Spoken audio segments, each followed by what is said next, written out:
bookish besties, and welcome to my second HRCYED update, as well as the other readathons that I'm doing. So this is my September sort of wrap up and see how I'm going with all of my challenges.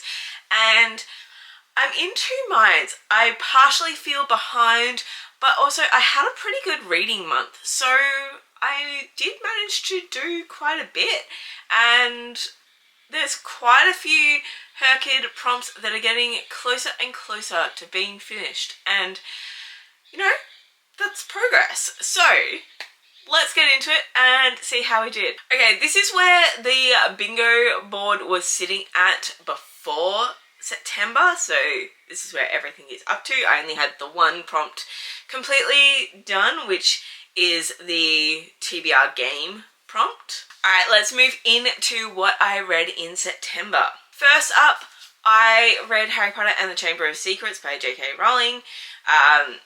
This is a reread for me. I am reading the entire series again this year, and because it's a reread, it's currently not being counted for any HRCYED prompts.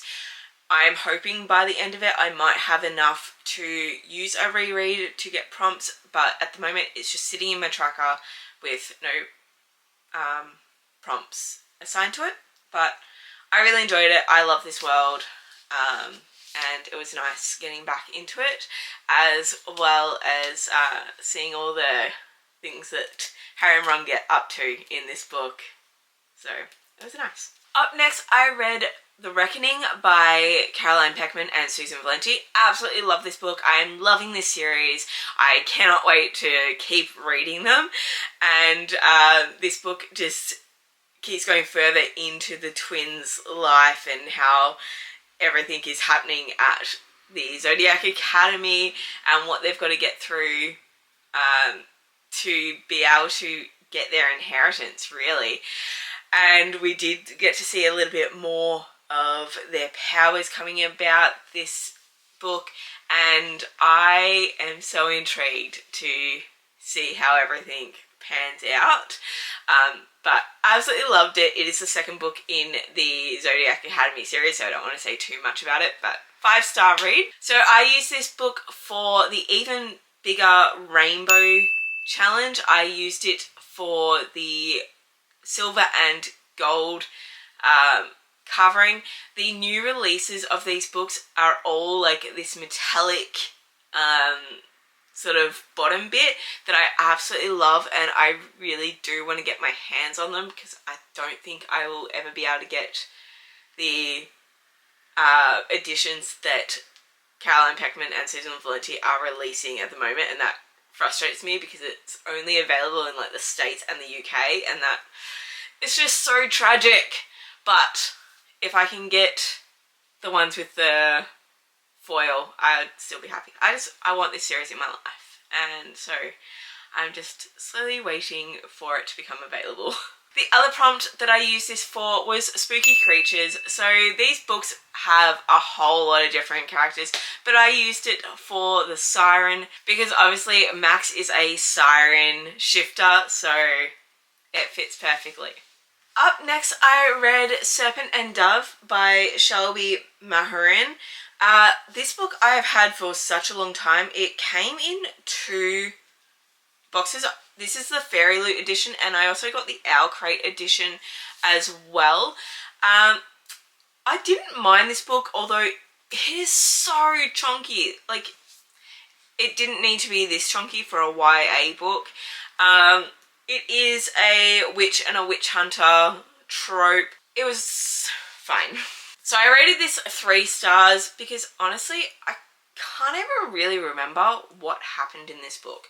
So I know that it's a forced marriage, and he is like the captain of this elite guards and everything, and most of the time if you're in this brotherhood you don't get married at all because you sort of it's kind of like priests and things like that, so you're dedicating your life to the brotherhood, and so it's very abnormal for anyone to get married, but because of things that happened he's sort of forced into it, well, they're both forced into it, and then they have to end up working together for some things that go down, and then their loyalties are questioned. That's all I can sort of remember. Honestly, it was just, it's way too big. Like, it didn't need to be 500 pages. It is over 500 pages. But, yeah. Anyway, that's that.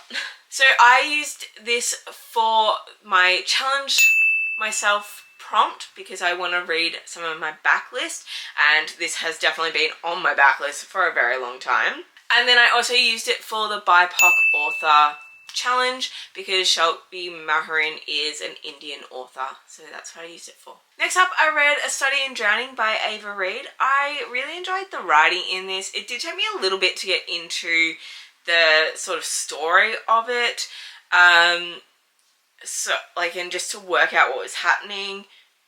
And then at some bits I found the pacing a little bit off, but I did enjoy it. I immersively read it, so I was reading it on my Kindle as well as listening to it, which definitely helped. And for this, I used it for by the hundreds prompt for my 300 pages spot, for my A to Z, which is the HRCYED 1 challenge, for the letter R for read. Up next, I read Love Letters to the Dead by Ava de la Rera. I'm sorry for butchering that. This is a sweet YA book, and the main character writes letters to dead or famous dead people as a way of coping with PTSD and depression that they're feeling. It's after they lose their sister, they die, and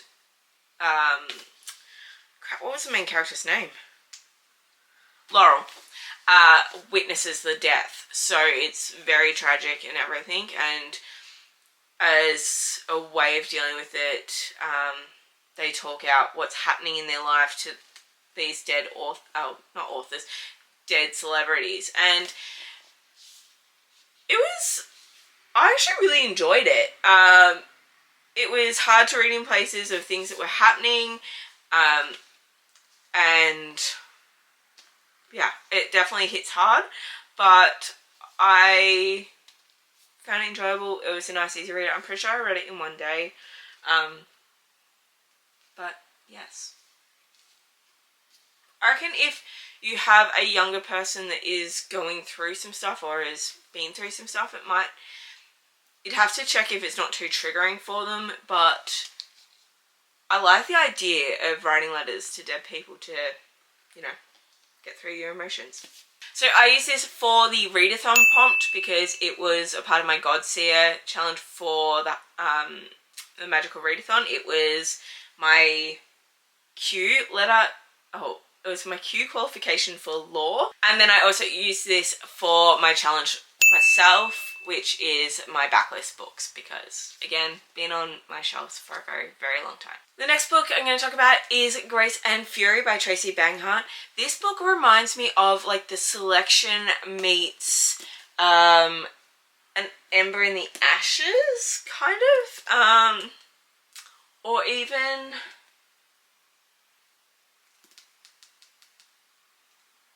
yeah, I'd say Ember in the Ashes. Maybe Queen of the Chilling as well. It wasn't bad. I didn't mind it, and I appreciated that it was nice and short and easy to read.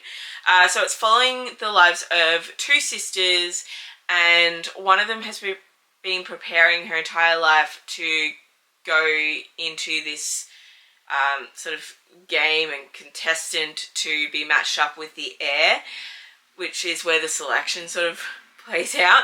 And then the other sister is going as her handmaiden to be there with her. However, some things happen, and the younger sister is actually picked to be a part of the challenge, and so they get swapped around. However, the older sister ends up being sent to a prison, so then they sort of lead two different lives. And I actually really enjoyed the prison setting more and reading that storyline. I liked the sort of fight for your rights as a female, because it was a female-only prison being controlled by males, and even just outside of the female rights, just standing up for your rights for human decency and you know, the right to have food and things like that. So I really enjoyed that storyline, not as much with the main one, although at the very end, the royal storyline did get a little bit more intriguing. So I probably will continue on with this series, but I'm just not in a rush to go out and get it. I know my library does have them, so I will probably be picking up from there. And yes. So this one was also used for my readathon. I used it for the prompt for emotion in the cover, because Fury, or in the title, because Fury. And that was for an O in restoration, I'm pretty sure. No, an O in demonology. I then also used this for the last 10 years challenge, and this was released in 2018. Next up, I read Hemlock and Silver by T. King Fisher.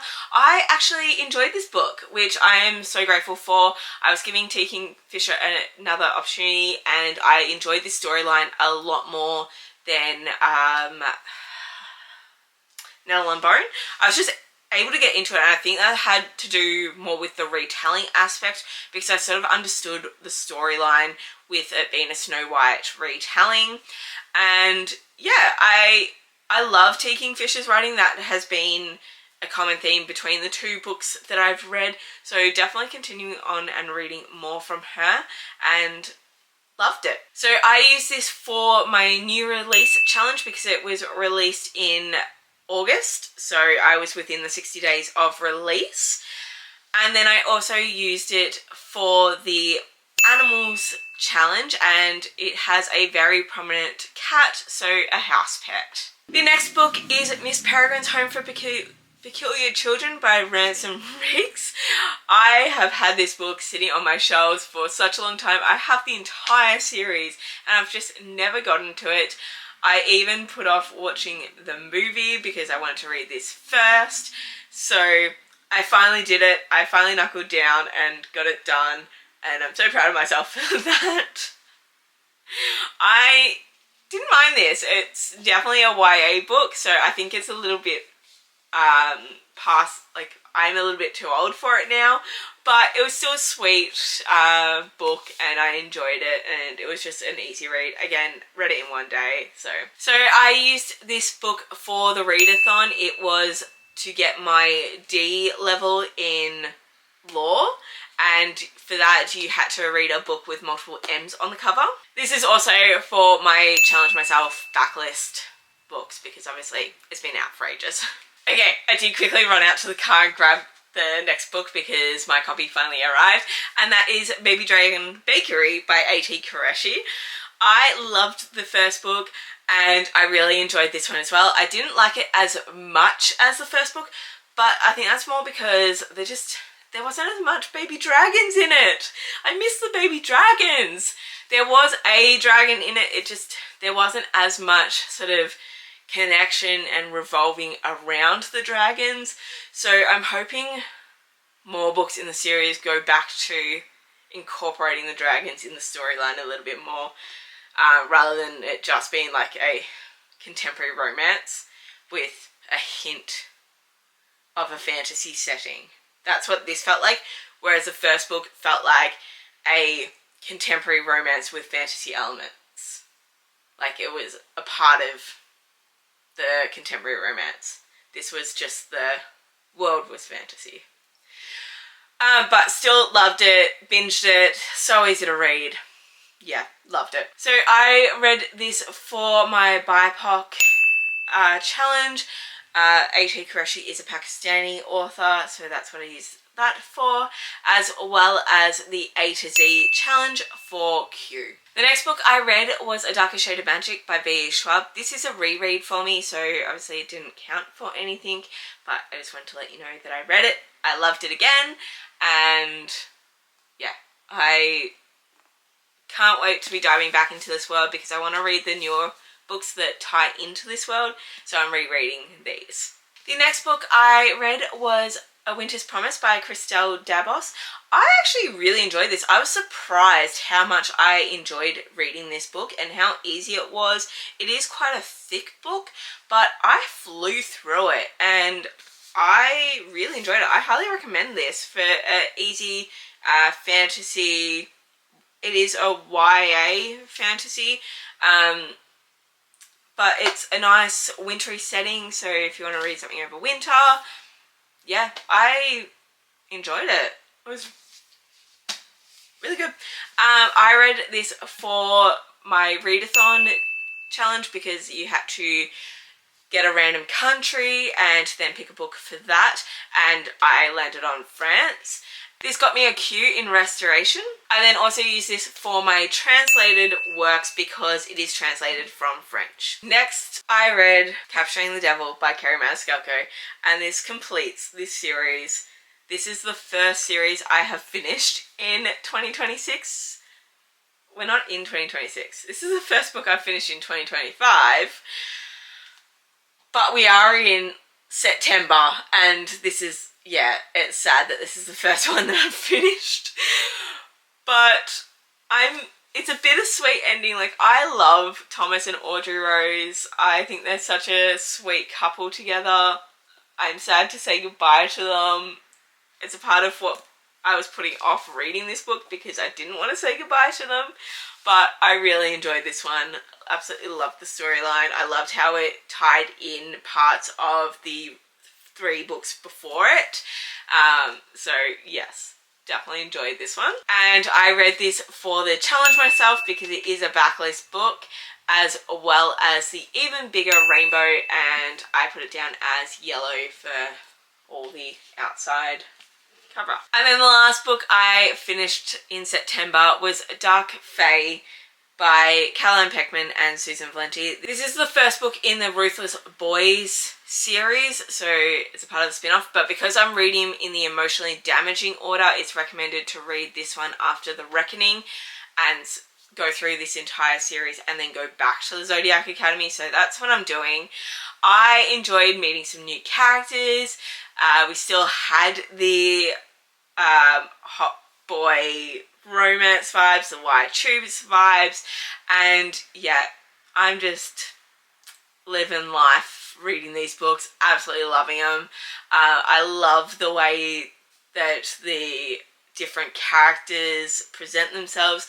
I am immersively reading all of these books, so the narrators are doing a really good job of making different voices for each character, and just, yeah.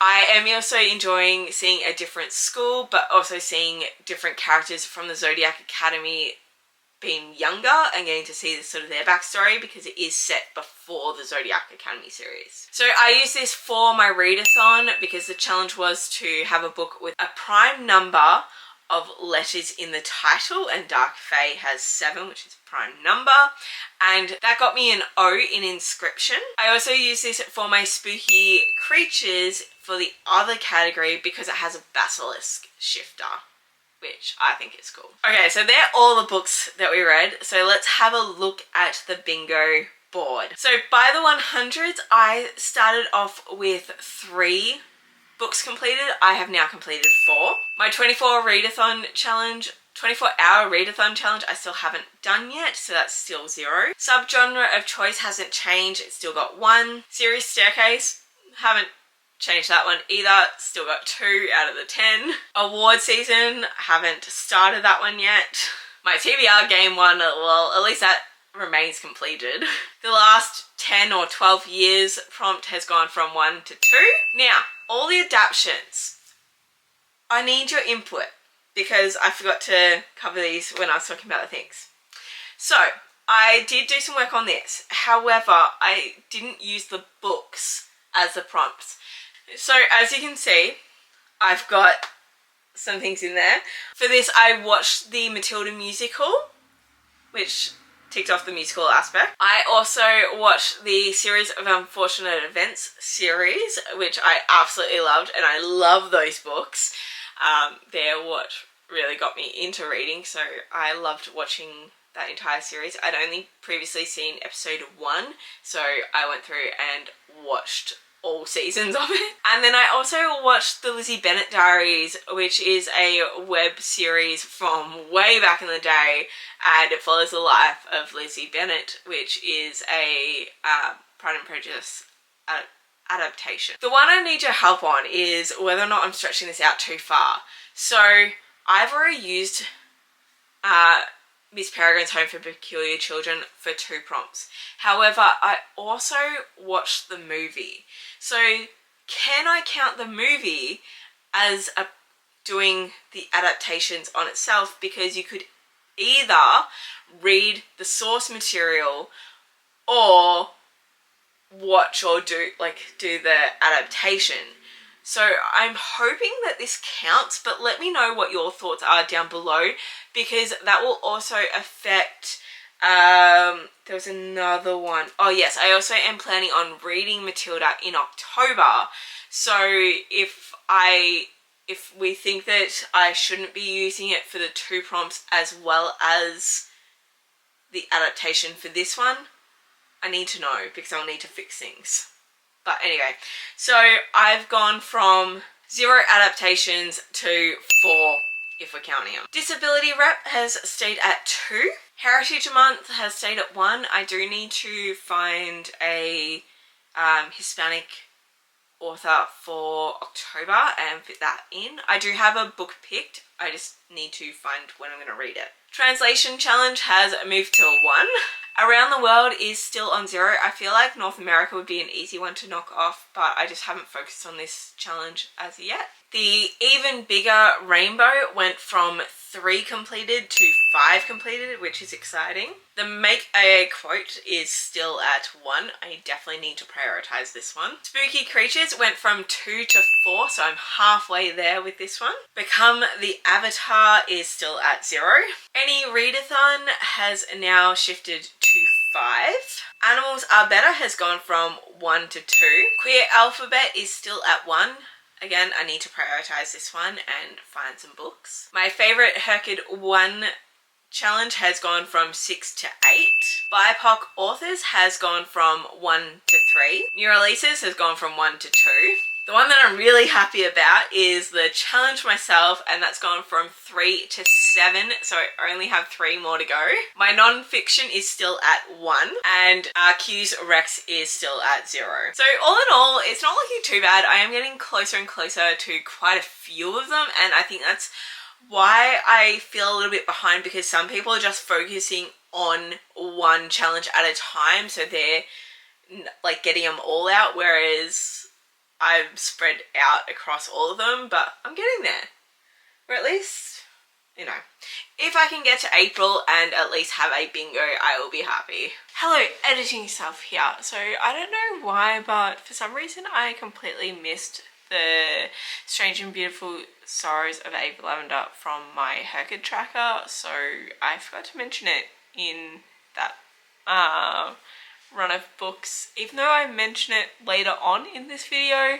I don't know how I managed that, but that means that my numbers are slightly out, because I did also use this for my Challenge Myself prompt, as well as the A to Z, which is the HRCYED 1 challenge. So I only have 2 more to go on my challenge for myself, and then I've got a couple more to go on the A to Z. But just jumping in here to quickly slot that in, so just so you know, the bingo cards are a little bit out, but I will fix them for the October wrap up. Okay, moving on to our fantasy, which is another bingo board. I ended August with 2 prompts completed. I read A Darker Shade of Magic by V. Schwab. So I've now got 3 prompts completed. 3. I cannot do that. 3 prompts. I did have The Colour Purple on my TBR for September, but I struggled to get through it. So I think I'm just going to listen to the audiobook as I drive around for a week and just smash it out that way. But yeah, it's a harder one for me.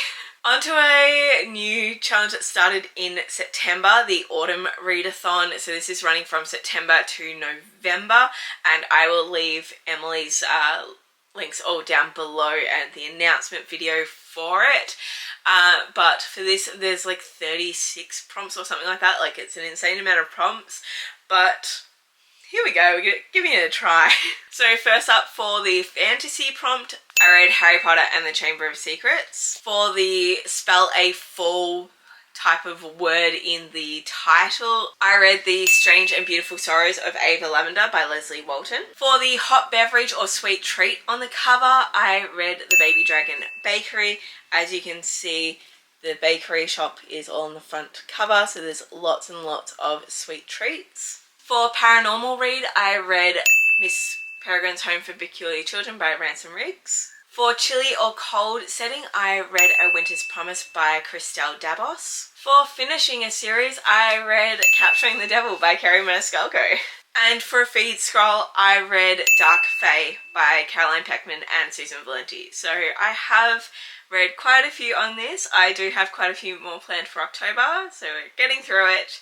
And yes, I'm excited for this one. For my 25 in 2025, I ended August with 4 books completed from this bingo board. And then I read Serpent and Dove by Shelby Maharin, as well as Miss Peregrine's Home for Peculiar Children. So I have now read 6 of the books on this.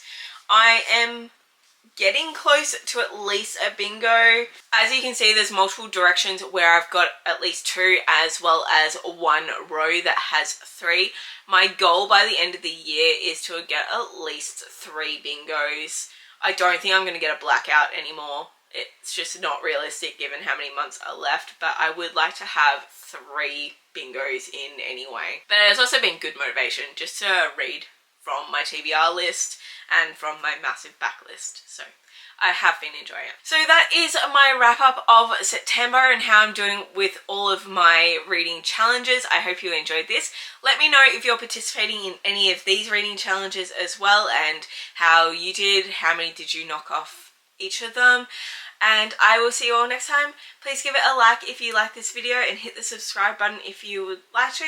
If you want to let me know that you are here but don't want to write anything, leave me a ghost emoji, because we're in October now. I'm filming on the 1st of October, so, you know, it's Halloween season. Put a ghost for me. And I will see you all next time. Bye!